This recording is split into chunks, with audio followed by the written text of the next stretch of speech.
દોસ્તો, આપણે એક વાત વિચારવી પડશે કે આ 30 વર્ષ થઈ ગયા ગુજરાતમાં આપણે જ બધાએ મત આપી અને ભાજપની સરકાર બનાવી. 30 વર્ષનો હિસાબ મારી અને વિચાર કરીએ કે આ 30 વર્ષમાં આપણા જીવનની અંદર બદલાવ આવે એવો કયો ફાયદો સરકાર તરફથી આપણને મળ્યો. આજ તમે હારા ઘરમાં કે ફ્લેટમાં રહેતા હશો તો તમે લોન લઈને રહેતા હશો. કોઈ ધંધો ખોલ્યો હશે તો લોન લઈને ખોલ્યો હશે. ગાડીઓ હારી હશે તો લોન લઈને લીધી હશે. છોકરા કોઈ હારી કોલેજમાં કે વિદેશમાં ભણતા હશે તો લોન લઈને ભણતા હશે. સરકારમાંથી સીધો ફાયદો મળ્યો હોય અને તમે ખુશ થઈ ગયા હોય એવા 10 મુદ્દા આજે આ 30 વર્ષ પછી આપણને પ્રાપ્ત નથી થયા. બટન બધાએ દબાવ્યા, મત આપ્યા, પૈસા આપ્યા. જ્યાં સન્માન સમારોહમાં આપણને માણસો બતાવવા બોલાવ્યા ત્યાં સન્માન સમારોહમાં હાજરીઓ આપી. 30, 40 વર્ષ સુધી એક જ પાર્ટીને મત આપ્યા પછી આજે આપણા માટે શું છે? હું હમણાં રજનીભાઈ વાત કરતો હતો કે ગયા 2021માં જ્યારે કોર્પોરેશનની ચૂંટણી આવવાની હતી ત્યારે આ ચોકમાં ચાપડી સભા થઈ હતી અને એ વખતે આ કઠોદરા ગામ અને આ વિસ્તાર નવો કોર્પોરેશનમાં ભેળવવામાં આવ્યો હતો અને એ વખતે ભાજપના નેતાઓએ આંબા આંબલી બતાવ્યા હતા કે કોર્પોરેશનમાં ભળી જશો એટલે અહીંયા તો અમેરિકા જેવો માહોલ થઈ જશે. આ તો મહેશભાઈની અને રચનાબેનની મહેનત છે કે 4 હારા રોડ બન્યા. એ સિવાય આ વિસ્તાર કોર્પોરેશનમાં ભળ્યો એનો તમને શું ફાયદો મળ્યો? કોઈ દવાખાનું આવ્યું? શાળા તો રિંકલબેનની મહેનતથી કાળુભાઈ જેલમાં ગયા એટલે બની છે, એમાંય કોઈ ભાજપ વાળાએ માથે લેવાની જરૂર નથી. રોડ હારા બન્યા તો મહેશભાઈની મહેનતથી બન્યા. હવે આ આખો કઠોદરા વિસ્તારમાં આ કોર્પોરેશનમાં ભેળવવાનો ફાયદો કોઈ ભાજપ વાળા મને 5 ફાયદા ગણાવે. કોર્પોરેશનમાં નહોતા તો આટલું નુકસાન ગયું હતું, જો આવ્યા તો આ 5 ફાયદા કોઈ ગણાવે તો આ સ્ટેજ ઉપરથી મારે ચાલુ ભાષણ હેઠે ઉતરી જવું છે.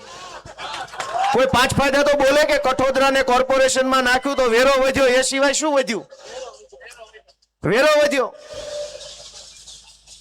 અને ત્રાસ વધ્યો સરકારી માણસોનો. પેલા ટૂંકમાં પતતું હતું ગ્રામ પંચાયતમાં, એ લાંબુ થવા માંડ્યું. પેલા અહીંથી આવકનો દાખલો નીકળતો હતો, હવે ત્યાં ઠેક જવું પડે છે. દોસ્તો, આ પરિસ્થિતિ ગુજરાતમાં લોકોની થઈ છે.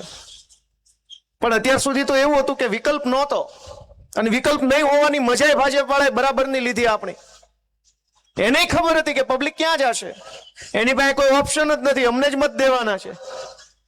પણ હું તમને વિનંતી કરવા આવ્યો છું કે તમને એમ લાગતું હોય કે હવે વિકલ્પ છે તો આ વખતે ચૂંટણીની અંદર ચૂકતા નહીં, હાવણો મારી દેજો. જેટલો ફાવે એટલો હજડબમ હાવણો મારી દેજો. દોસ્તો મિત્રો, વિચાર કરો, હમણાં સન્માન સમારોહનું અહીંયા આયોજન થયું. આખા ગુજરાતની સરકાર અહીંયા આવી સન્માન લેવા માટે. તમને મત દીધા આટલા વર્ષ, ટેક્સ દીધો, પૈસા દીધા, રક્તદાન કરીને લોહી પીવડાવ્યું, પછી બાકી રહી ગયું તો સન્માન લેવા આવ્યા. અહીંયા લોહી દીધું છે ને, ઘણા આમાં જ લોહી દીધું હશે. આવતીકાલે રાષ્ટ્રીય બુટલેગર દિવસ છે, કોઈને ખબર છે? ખબર કોઈને? આવતીકાલે રાષ્ટ્રીય બુટલેગર દિવસ છે, એની ઉજવણી નિમિત્તે રક્તદાન કેમ્પ રાખ્યો છે. બુટલેગરના માનમાં લોહી આપો. મિત્રો, હું તો ભલે આપણે હસીએ છીએ પણ હું તો તમને વિનંતી કરવા આવ્યો છું કે કેવી રીતે આપણું જીવન કેવું છે.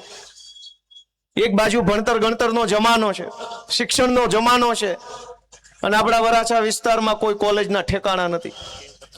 હજારો છોકરાઓએ બસની અંદર ઘેટા બકરાની જેમ ભરાઈને ક્યાં છે ભણવા જવું પડે છે. સરકારથી એક સ્કૂલ નહીં બનતી હોય. નરેન્દ્ર મોદી અહીંયા રાજપીપળામાં આવ્યા તો 50 કરોડનો ખર્ચો કર્યો, ટેન્ટમાં, જમવામાં અને ગાડીઓમાં, રોડમાં વગેરેમાં. ચૈતરભાઈ વસાવાએ આખું કૌભાંડ ખુલ્લું પાડ્યું. એક નેતા આવે તો 50 કરોડ રૂપિયાનો ખર્ચો કરવાની શક્તિ સરકાર પાસે છે તો 100 કરોડનો ખર્ચો કરીને વરાછામાં કે કામરેજમાં, સરથાણામાં, લસકાણામાં એક કોલેજ નહીં ખુલી શકતી હોય, એક શાળા નહીં ખુલી શકતી હોય સાયન્સની? પણ એને ખબર છે કે શાળા ખોલો કે ન ખોલો, સ્કૂલ ખોલો કે ન ખોલો, અહીં દવાખાના બનાવો કે ન બનાવો, આ બધા હિન્દુ મુસલમાન કરશું ને ચૂંટણી ટાણે તો બટન દબાવી જાય બીકમાં માર્યા કે દવાખાનું ભલે ન બને.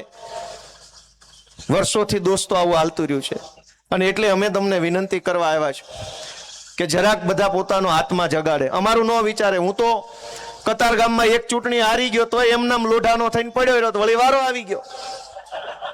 અમે હિંમત ન હાર્યા. હું હારી ગયો તો અમારું શું નુકસાન ગયું? અને અમારું કોઈ નુકસાન ન ગયું હારી ગયો તોય. પણ તમે વિચારો કે ભાજપની સરકાર જીતી ગઈ, એનો ફાયદો જનતાને શું મળ્યો? જનતાને એનો કોઈ ફાયદો ન મળ્યો. જનતા આજે રીબાઈ છે. રત્ન કલાકારોને હીરામાં હમણાં મંદી આવી, બહુ માહોલ મજબૂત થયો, રત્ન કલાકારોમાં નારાજગી આવી તો પેકેજ જાહેર કર્યું, રત્નદીપ શિક્ષણ સહાય યોજના, કંઈક 12-13 હજાર રૂપિયા ફી ભરવાની. કોકને કંઈક મળ્યું, બાકી કોઈને કાણી કોડી મળી નથી. ફોર્મના નામે બધાય 200-500 નો ખર્ચો કરીને બેઠા છે. આ કાર્ડ લાવો ને ઓલું કાર્ડ લાવો ને અંગૂઠો લાવો ને સિક્કો આવો ને એફિડેવિટ આપો ને બાબલાન ફોટો ને બાબલાન મમ્મીન ફોટો ને એના પપ્પાન ફોટો ને દાદાન ફોટો બધું ચોંટાડીને એક થપ્પો કરીને ફાઇલ આપી. પૈસા ક્યાં? તો કે પૈસા આવે ત્યારે દેશું. દરેક યોજના આવી છે કે એક એક થપ્પા તમારે ફાઇલો કરીને આપવી પડે. પૈસા ક્યાં? તો કે પૈસા દેવાના છે નહીં. મિત્રો, આપણે આપણો આત્મા જગાડવો પડશે. આપણે મનને પૂછવું પડશે કે આપણે આ શું કરી રહ્યા છીએ. આ સરકાર આપણા મતથી કેવી રીતે બને છે. રામભાઈ હમણાં એની વાતમાં વાત કરતા હતા, શિક્ષણ મંત્રી બન્યા પણ અહીંયા આમ ન કર્યું, તેમ ન કર્યું. આરોગ્ય મંત્રી છે, આમ ન કર્યું, તેમ ન કર્યું. મારે તમને સાચી વાત આ જાહેરમાં હું કહેવી કે ગાંધીનગરમાં આ લોકોની આબરૂ શું છે. કોઈ વેલ્યુ નથી આ લોકોની. આખા ગુજરાતમાં ભાજપમાંથી ચૂંટણી જીતેલાઓની ગાંધીનગરના બજારમાં એક પટાવાળાથી વિશેષ પાવલીની વેલ્યુ થતી નથી. આ વાસ્તવિકતા છે ને. એક વખત નહીં, હું 100 વખત જાહેર સ્ટેજ ઉપરથી બોલ્યો છું. કોઈ કેબિનેટ મંત્રી એમ નથી કીધું હું પટાવાળો નથી. આવી જાય ગોપાલ મારિયારે ડિબેટમાં, ક્યાંથી કે મેં 10 વખત કીધું કે પટાવાળા છે, આની કોઈ ઓકાત નથી. એનું કોઈ ગાંધીનગરની બજારમાં 5 પૈસાનું વજન પડતું નથી. મંત્રી બંત્રી બધું બનાવ્યું છે પણ ફોટા પડાવવાના, સ્માઇલ આપવાની, સરસ મજાના DSLR કેમેરાથી સ્માઇલિંગ ફેસ વાળા ફોટા કરીને મૂકવાના ટ્વિટર પર કે આજે જનસંપર્ક કર્યો, હું કામ કર્યું પૂછતા નહીં.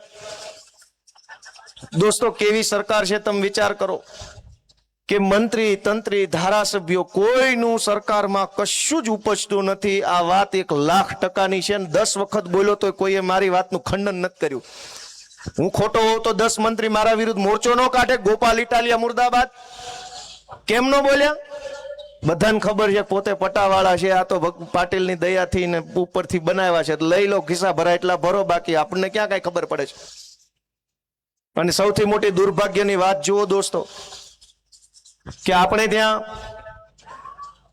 એક માણસને એક કામ આવડતું હોય ને તો વર્ષો સુધી એક કામ કરે ને એક કામની અંદર એ માણસ હોશિયાર બને, ટેલેન્ટેડ બને. ખટારો આંકતો હોય એ વર્ષો સુધી ખટારો આંકે. હેલિકોપ્ટર આંકતો હોય હેલિકોપ્ટર આંકે. હેલિકોપ્ટર વાળો ખટારાની સીટે નો બે, ખટારા વાળો હેલિકોપ્ટરની સીટે નો બે. એક માણસ 1.5 વર્ષ પહેલા શિક્ષણ મંત્રી હોય, 1.5 વર્ષ પછી આરોગ્ય મંત્રી થઈ જાય, પાછો 1.5 વર્ષ પછી પાણી મંત્રી થઈ જાય. એક માણસમાં આટલી બધી કળા છે, આટલી બધી કળા ભરી છે, આટલું બધું આવડે છે. ને દુનિયામાં જે વૈજ્ઞાનિકો છે એને એક વસ્તુની શોધ કરી તો જિંદગી પૂરી થઈ ગઈ. ભાઈ, જેણે થોમસ આલ્વા એડિસન વીજળીનો ગોળો શોધ્યો, એક વીજળીનો ગોળો શોધ્યો તો વૈજ્ઞાનિકની આખી જિંદગી પૂરી થઈ ગઈ. ખાલી એક ગોળો શોધી કે વૈજ્ઞાનિક હતો તોય. આ લોકો એવડા મોટા મહાપુરુષો પેદા થયા છે કે 1.5 વર્ષે બધું આવડવા માંડે છે. તમે વિચાર તો કરો દોસ્તો કે આ સરકાર છે કે સર્કસ.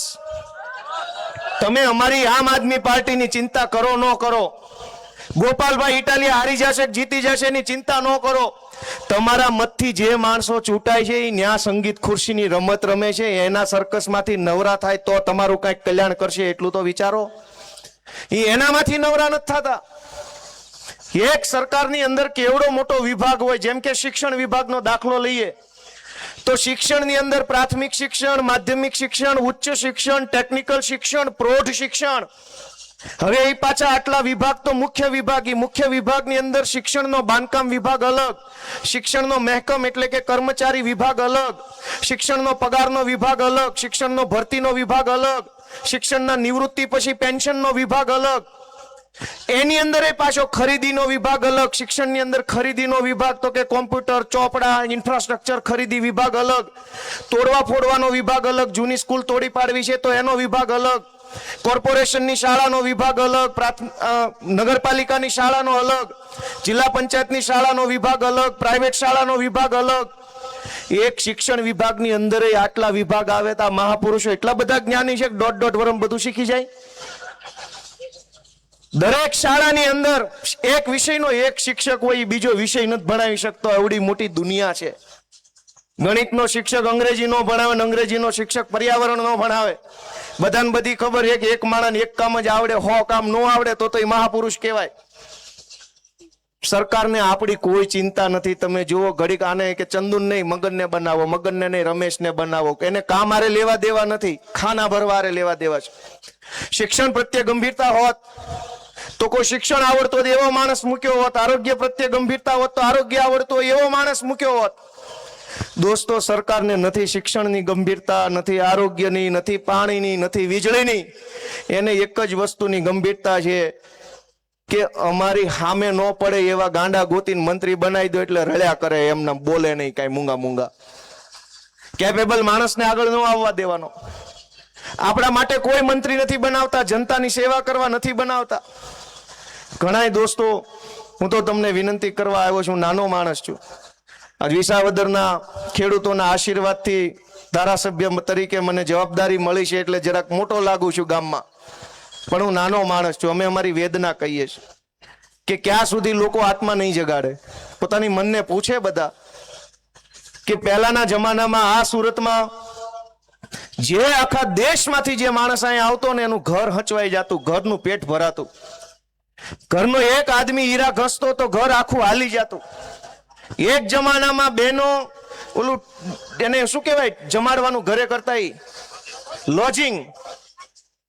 ઘરે 10, 20, 30, 40 વ્યક્તિઓને રોટલા ખવડાવે એનું ઘર હાલતું ને લોજિંગ કરી કરીને મકાનો લીધા, સોનું લીધું, છોકરા પવણાવવાના દાખલા આ સુરતમાં છે. એક જમાનો એવો હતો. પછી બધાને એમ થયું કે નહીં આમાં નથી મજા આવતી, ભાજપ લાવો. લાવ્યા ભાજપ.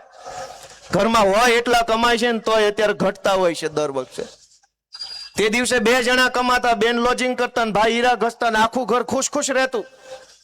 આજની પરિસ્થિતિ શું છે કે જીવનમાં માત્ર 2 કામ પૂરા કરે ને ત્યાં માણા આથમી જાય છે.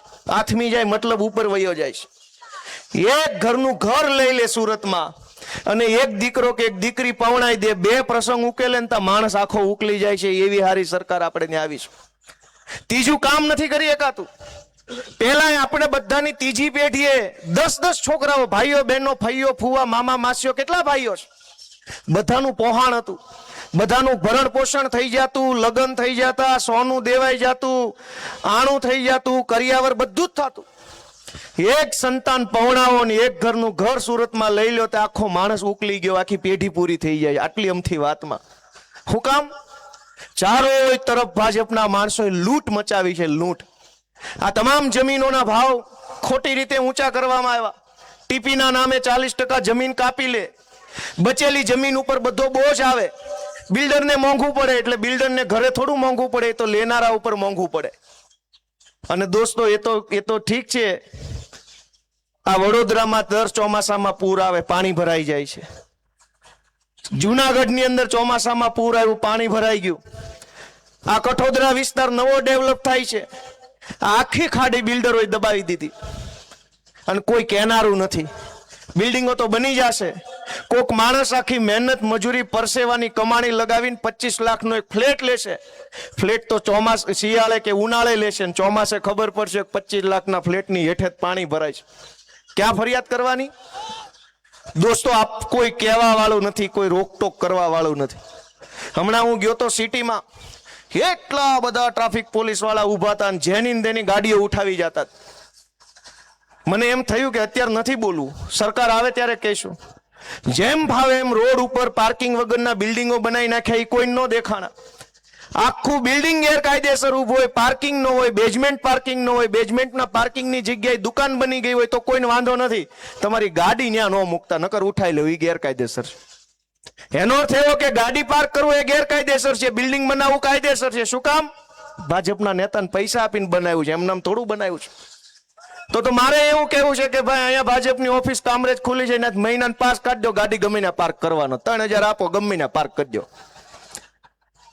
દોસ્તો, કઈ હાલત હાલે છે કે જનતાને લૂંટી લેવા સિવાય કોઈ વાત નહીં. બિલ્ડરો અહીંયા પેલી ખાડી દબાવીને બાંધકામ કરે, ત્યાં લૂંટી લે. કોર્પોરેશન વાળા આમ લૂંટી લે, પોલીસ આમ લૂંટી લે, આવકના દાખલા વાળા ખૂણામાં લઈ જઈને લૂંટી લે. કરવાનું હું? કરવાનું હું? દોસ્તો, હું વારંવાર વિનંતી કરું છું કે આ અમારો વિષય નથી. ગોપાલભાઈ ઇટાલિયા કે રજનીભાઈ કે રામભાઈ ધડુકનો કોઈ નુકસાન નથી. અમે તો લડનારા લોકો છે અને અમે લડીએ છીએ જનતા માટે. તો ખોટી એફઆઈઆર થાય છે, સાચી એફઆઈઆર કરાવવા માટે થઈને આખો સમાજ અત્યારે મુખ્યમંત્રીને મળે છે અને ખોટી એફઆઈઆર ઉભા થઈ જાય અમારા ઉપર. અમારા રાજુભાઈ કરપડા અને પ્રવીણભાઈ રામ અત્યારે જેલમાં છે. શું કામ? તો કે ખેડૂતો માટે અવાજ ઉઠાવ્યો એટલે. બોટાદની અંદર કડદો થયો, અવાજ ઉઠાવ્યો, વિરોધ કર્યો, 307 લગાવીને જેલમાં પૂરી દીધા. વિસાવદરની અંદર ટેકાના ભાવે મગફળી ખરીદીમાં ખેડૂતો પાસેથી પૈસા માંગતા હતા. અમને ખબર પડી, મેં હરેશભાઈને ત્યાં અવાજ ઉઠાવવા વિરોધ કરવા મોકલ્યા. હરેશભાઈ ઉપર 307 લગાવીને અત્યારે જેલમાં પૂર્યા જુનાગઢની. જે માણસ બોલે એની ઉપર એફઆઈઆર જેલમાં પૂરી દો. દોસ્તો, અમે આખી જિંદગી જેલમાં રહી તો કાંઈ થાય એમ નથી. અમે ઘડાઈ ગયા છીએ, પણ જનતા પોતાનું વિચારે કે આ સરકાર આવી રહેશે, તમારા માટે લડનારા લોકોને જેલમાં પૂરી દેશે, તો જનતા કોના ભરોસે અવાજ ઉઠાવી શકશે? ક્યાં જઈને બોલવાનું? કોની પાસે અવાજ સાંભળવાનો? અને કેવી રીતે સરકારી તંત્રનો ભયંકર ખોટો દુરુપયોગ થાય છે એનો દાખલો તમને લાઈવ સંભળાવો હમણાં. એટલી હદે ખોટું થઈ રહ્યું છે કે કોઈ કહેનારું નથી, કોઈ પૂછનારું નથી, કોઈ જોનારું નથી. બધા હિન્દુ મુસલમાન ભાજપ, હિન્દુ મુસલમાન ભાજપ, બટન દબાવો કરો, ભલે જે થવું હોય થાય. તમને બધાને યાદ હશે કે અમરેલીમાં પાયલબેન ગોટીનું સરઘસ કાઢવામાં આવ્યું. યાદ છે કે નહીં બધાને? બધાને યાદ છે કે થોડાને? તે દિવસે એવું થયું કે પોલીસે ભાજપના એક નેતાની ફરિયાદ લખી અને ફરિયાદમાં એવું લખ્યું, લાવો તો કાગળ, કઈ હદે ખોટું કરવામાં આવે છે. ભાઈ, પટ્ટો કમરે પહેરવા આપ્યો છે, ગળામાં પહેરવા નથી આપ્યો. પણ ઘણાને એવો શોખ છે કે ના ના હું ગળામાં પહેરીશ, મારે હર્ષંકલે આપેલો છે. તારા હર્ષંકલ કી એસી કી તેસી 27 આવા દે, ગળાના પટ્ટા અમે તમને પહેરાવશું વ્યવસ્થિત રીતે. એવું થોડું હોય? હર્ષંકલે પટ્ટો આપ્યો, હું ગળામાં પહેરીશ, કમરે નહીં પહેરું. આ હું તમને કાંડ કહું કે કેવા કાંડ થઈ રહ્યા છે. ગળામાં પટ્ટા પહેરીને ટોમી બની ગયા કેટલાક લોકો. અમારા ચૈતરભાઈ ઉપર ખોટો કેસ કરે, પ્રવીણભાઈ ઉપર ખોટો કેસ કરે, મારા ઉપર કરે, રજનીભાઈ ઉપર કરે. દોસ્તો, આ નુકસાન અમારું નથી. તમે જોજો કે આ કેવી હદે ખોટું થઈ રહ્યું છે. અમરેલીમાં એફઆઈઆર થઈ કે પાયલબેન ગોટી, અશોકભાઈ માંગરોળિયા, મનીષભાઈ વઘાસિયા અને જીતુભાઈ ખાતરા, આ 4 લોકોએ ભેગા મળી અને એક નકલી લેટર બહાર પાડ્યો. આવી જતી ને ફરિયાદ, યાદ છે બધાને? આ એફઆઈઆર થઈ રાત્રે 12 વાગે.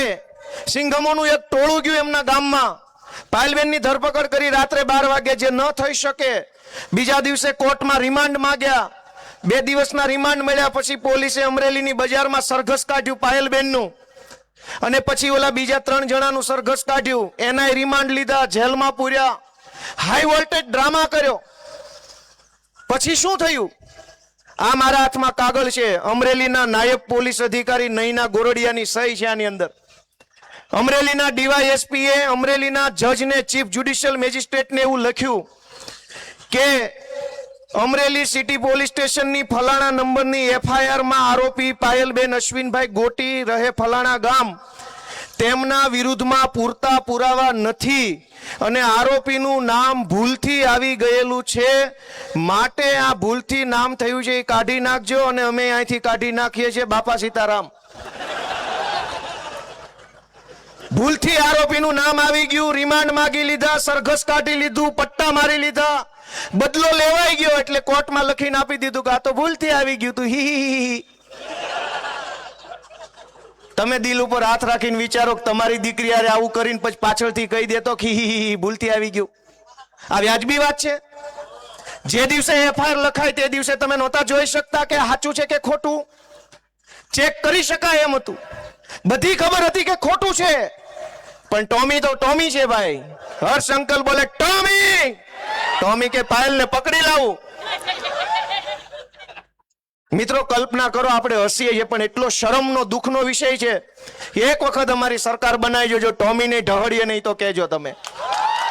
દોસ્તો, અમને ગુસ્સો આવ્યો છે, અમને ગુસ્સો છે એ વાતનો કે કેટલાક ટોમી આખા ગુજરાતની અંદર ફરે છે હર્ષ સંઘવીના નામનો, ગળામાં પટ્ટો પહેરીને પબ્લિકને ડરાવે, ધમકાવે, ખોટો કેસ કરું, આમ કરું, જેલમાં પૂરું, ફરજમાં રૂકાવટ કરું. અરે તારી ફરજ કી એસી કી તેસી, તું આવી જા 27માં હામો.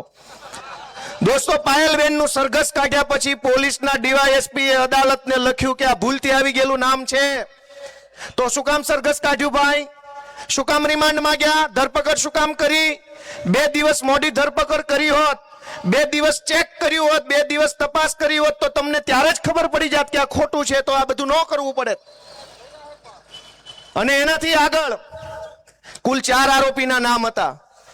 એમાં પહેલામાં એમ લખ્યું કે પાયલબેન નું નામ ભૂલથી આવ્યું છે, પણ પછી થોડાક દિવસ પછી શું થયું? આ બીજા કાગળમાં છે. આ બીજા કાગળમાં સાયબર ક્રાઇમ પોલીસ સ્ટેશનના પીઆઈ ની સહી છે.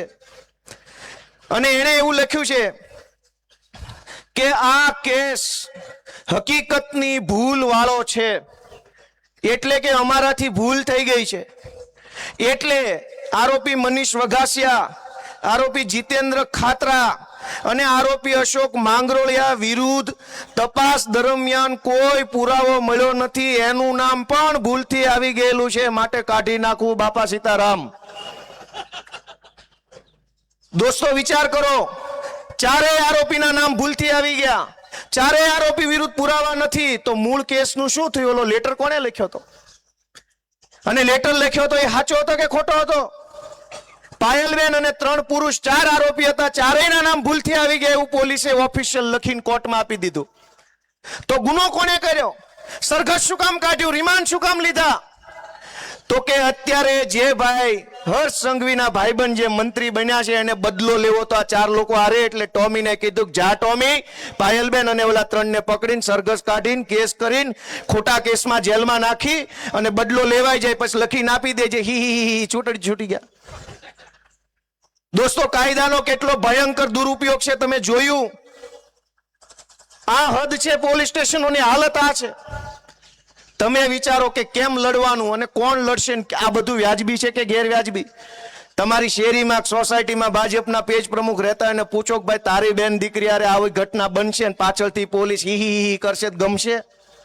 આ હાટું પોલીસ સ્ટેશન ખોલ્યા છે કે ગમે એની ઉપર ગમે એવો ખોટી એફઆઈઆર ને પાછળથી હી ભૂલ થઈ ગઈ, પુરાવો નથી, ખોટી રીતે નામ આવી ગયું, માફ કરજો, સોરી, તો આવી જાય કેબિનેટ મંત્રી સ્ટેજ ઉપર, હું 2 લાફા મારીને હી ભૂલ થઈ ગઈ. હાલ છે એવી રીતે? ભાજપના કેબિનેટ મંત્રીને 4 લાફા સ્ટેજ ઉપરથી મારીને પછી હી હકીકતની ભૂલથી લાફો મરાઈ ગયેલ છે, જે દરગુજર કરવા વિનંતી. તો હાલ છે કે નહીં હાલે? આપણી બેન દીકરીનું સરઘસ કાઢ્યું અને અદાલતમાં ડીવાયએસપી લખીને આપ્યું ભૂલ થઈ ગઈ. તો તમે ભૂલ કરશો કે સાચું કરશો? ભૂલ કરી હોય તો બટન દબાવજો, બટન દબાવો. ભાજપનું સારું કરવું હોય તો દબાવો હાવણાનું. દોસ્તો એ વિનંતી છે, બીજું શું મારે કહેવું તમને? એને ભૂલ કરી સરઘસ કાઢીને. દોસ્તો આટલી હદે સરકારી તંત્રનો ભયંકર દુરુપયોગ થઈ રહ્યો છે. જે બોલે એને પાડી દેવાની નીતિ, જે અવાજ ઉઠાવીને જેલમાં પૂરી દેવાના. કાળુભાઈ પોશિયાને ખોટા કેસમાં જેલમાં પૂર્યા. શું કેસ હતો કાળુભાઈ ઉપર? કે ખોટું રજીસ્ટર બનાવ્યું ને ચોકીદારનો પગાર ખાઈ ગયા. અરે તમારી પાર્ટીનો ચોકીદાર આખો દેશ વેચવા કાઢ્યો, પકડો, જેલમાં પૂરો. જો તમારા મોકાત હોય તો તમારી ભાજપ પાર્ટીનો ચોકીદાર આખો દેશ વેચવા કાઢ્યો, અડધું વેચી નાખ્યું છે. કોઈની હિંમત નથી ચોકીદારને ચોર કહેવાની. પણ જે કાળુભાઈ, જે રિંકલબેન શિક્ષણ માટે લડાઈ લડ્યા, આગેવાની કરી, એટ્રોસિટીના કેસમાં જેલમાં પૂર્યા એમને. હરેશભાઈ સાવલિયા અમારા જુનાગઢ જિલ્લા પ્રમુખ, એટ્રોસિટીના કેસમાં જેલમાં. કાયદાનો દુરુપયોગ થઈ રહ્યો છે મિત્રો. હું તો એક નાના દીકરા તરીકે તમારી પાસે એક વિનંતી કરવા આવ્યો છું કે અમારી તો તોય ચિંતા ન કરતા, જે જુલમ હશે ભોગવી લેશું, પણ આ વિપક્ષની દિવાલ નહીં વધે, આ વિપક્ષનો ટેકો નહીં વધે, તે દિવસે ભાજપનો રાક્ષસી પંજો તમારા ગળા સુધી આવશે. અત્યારે અમે આડશ છીએ, આ બધા આડા ઉભા છે જનતાની. ભાજપનો પંજો પહેલો અમારા ઉપર પડે, અમે જ નહીં હોઈએ, આ લડનારા લોકો નહીં હોય, આ પાર્ટી નહીં હોય, આ વિપક્ષ નહીં હોય, તો એ તો ખૂની પંજો છે, એ તો હડકાયું કૂતરું છે, હવે લોહી ભાળી ગયું છે, એ તો ગમે એને બટકા ભરી જાય. મિત્રો મારી તમને વિનંતી છે કે આપણે જરાક જાગીએ, વિચારીએ. ગઈ ચૂંટણીમાં કોર્પોરેશનમાં તમે ખૂબ સરસ આશીર્વાદ સહકાર આપ્યા. આ મહેશભાઈ જેવા આગેવાન આવ્યા, આખા 5 વર્ષ સુધી સંઘર્ષ કર્યો. જે દિવસે આ પાયલબેન, મહેશભાઈ, રચનાબેન, આ અમારા જેડી, આ બધા જ્યારે 2021માં ચૂંટણીમાં ઉભા રહ્યા ત્યારે એકેય ઉપર એકેય એફઆઈઆર નહોતી. આજે બધા ઉપર હાથા એફઆઈઆરો થઈ ગઈ છે. શેની? લૂંટ કરવાની નહીં, બળાત્કારની નહીં, ચોરીની નહીં, રેતી કાઢવાની નહીં તાપીમાંથી.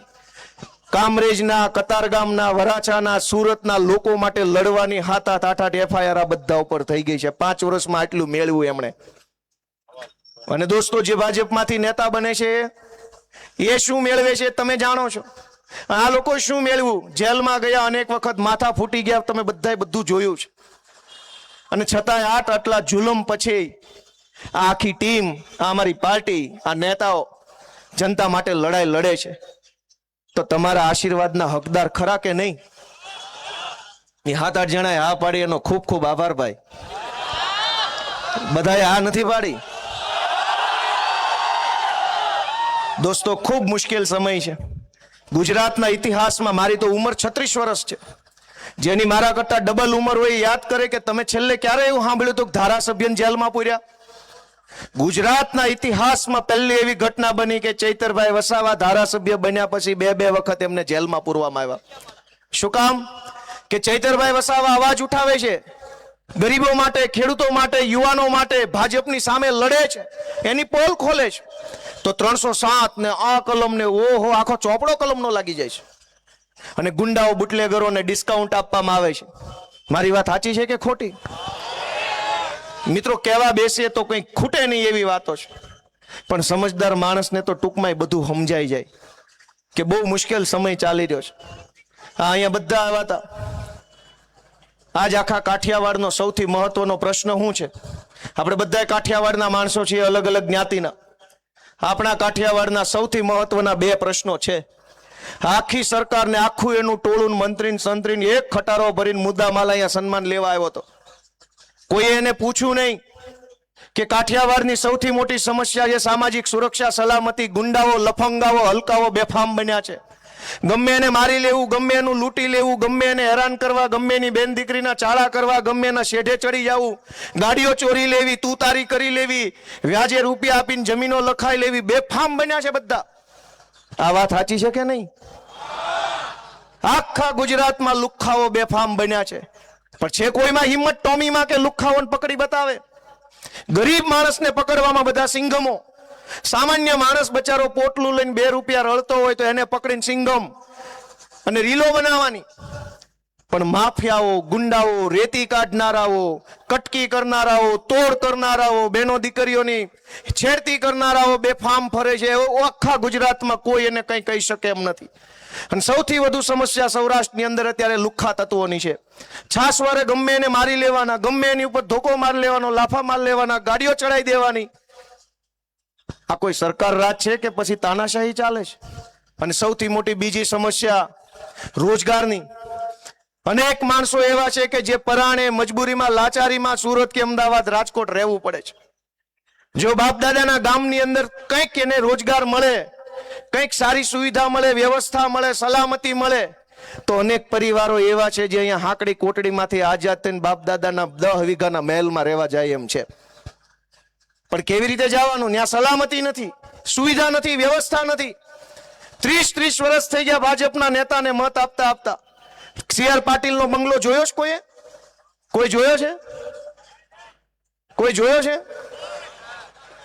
જાજો એકવાર. કયા વિસ્તારમાં આવ્યો એનો? અલથાણ, પટાર.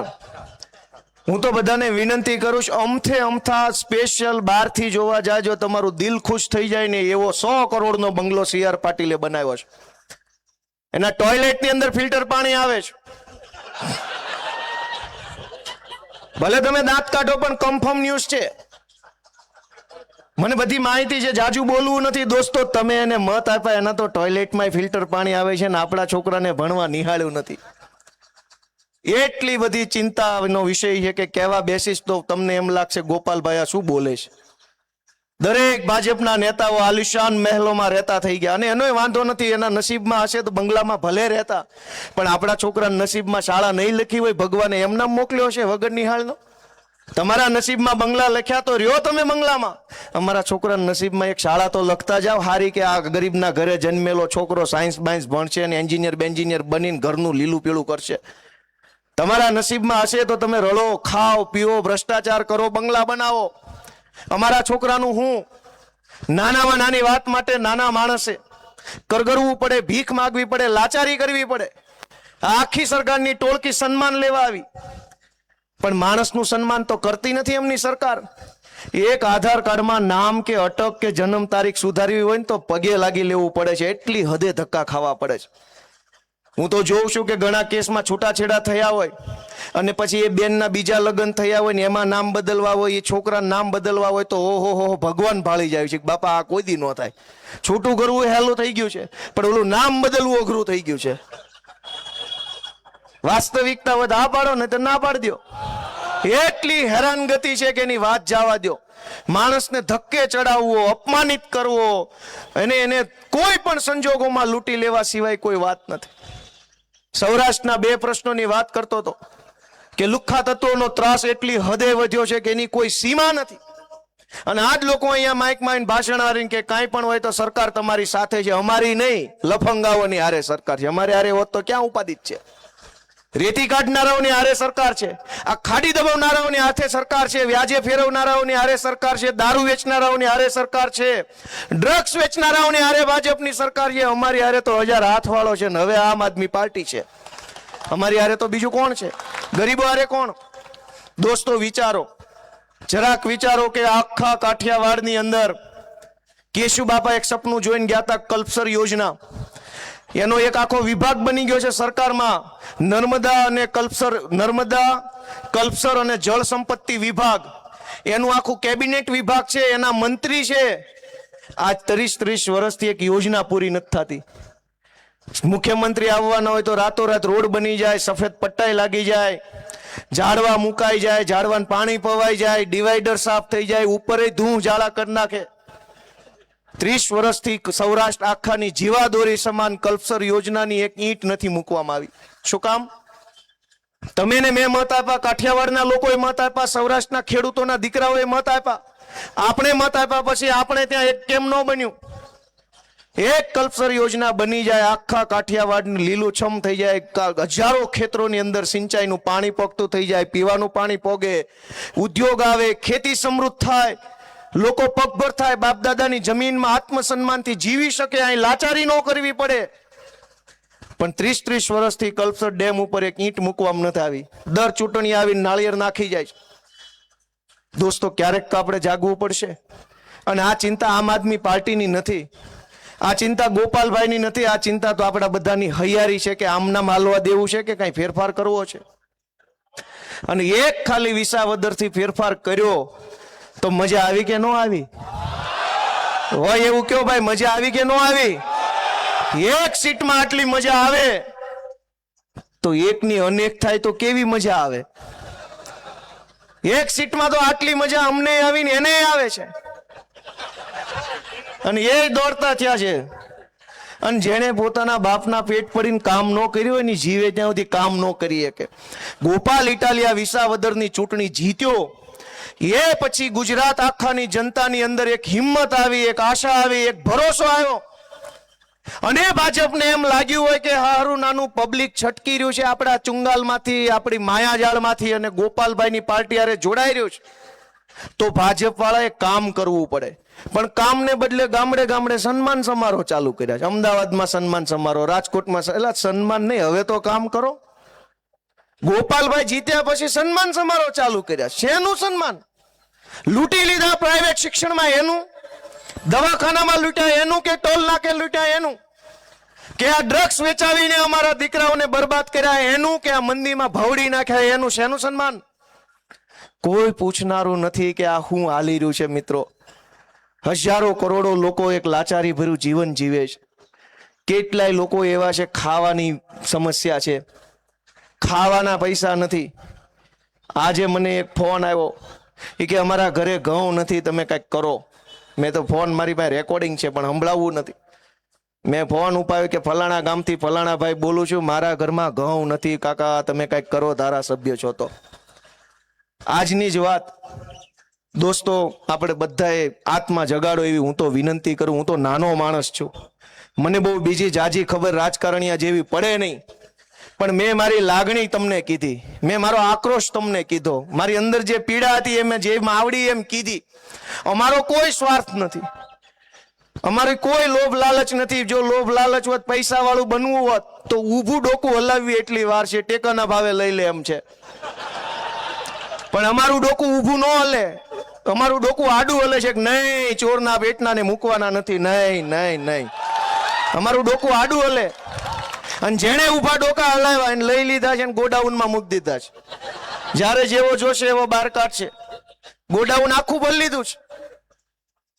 અમારું ડોકું દોસ્તો ઊભું ન હલે, અને આવા ચોરની સામે ઊભું ન હલે. અમારે ડોકું તો આડું હલવા વાળું ડોકું છે કે ખોટું હશે ને વિરોધ તો થાય, વટથી થશે ને જેવો કરવો હશે એવો થશે દોસ્તો. પણ તમારા આશીર્વાદ નહીં હોય તો અમે શું કરી શકવાના? તમે કયો શું કરી શકવાના? તમારા પ્રેમ, તમારા આશીર્વાદ, તમારા હાથની જરૂર પડશે. અમારા માથા પર તમારો હાથ હશે તો અમારું ઉપજ છે, નહીતર શું કરી શકવાના? આ રામભાઈ ધરુક અડધી રાતનો હોકારો છે આપણા કામરેજ વિસ્તારનો. 108 જ છે એ એક પ્રકારની, પણ ચૂંટણી ટાણે મત ન મળે, હારી જાય.